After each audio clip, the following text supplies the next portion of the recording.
નમસ્કાર દર્શક મિત્રો, ટીવી18 ન્યૂઝમાં આપનું સ્વાગત છે. આતંકવાદીઓને મદદ કરી માટે તમારું એરેસ્ટ વોરંટ નીકળ્યું છે, જે મારી પાસે છે અને તમારી ધરપકડ થશે.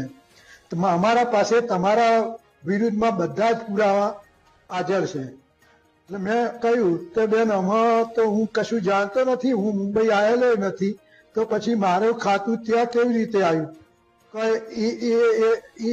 એ તો અમારે તપાસ પછી કરવાની, પણ પહેલા તો તમને અમારે એરેસ્ટ કરવા પડશે અને અહીંયા લાઈન રિમાન્ડ માંગી રિમાન્ડ લેવા પડશે.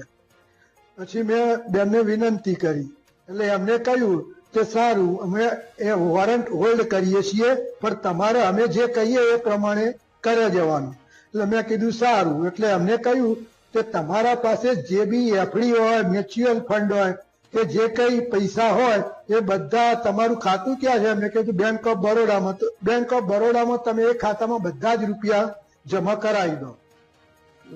ભોગ બનનાર પટેલ સાહેબના આજીવન મૂડી એપ્રોક્સિમેટલી 65-66 લાખ રૂપિયાની બેંકમાં એકાઉન્ટમાં જમા કરાવી દીધેલા હતા અને 10 લાખ રૂપિયાની એફડી પણ તોડાવી દીધેલી હતી. એફડીના પૈસા પણ એમના ખાતામાં આવે તો એપ્રોક્સિમેટલી 75 થી 76 લાખ રૂપિયાની આજીવનની ટોટલી બચત મૂડી જો આ બનાવો અંજામ આપવામાં સફળતા મળી હોય સાયબર ગઠિયાઓને, તો પીડિતને 76 લાખ રૂપિયાનું નુકસાન આવવાની શક્યતા.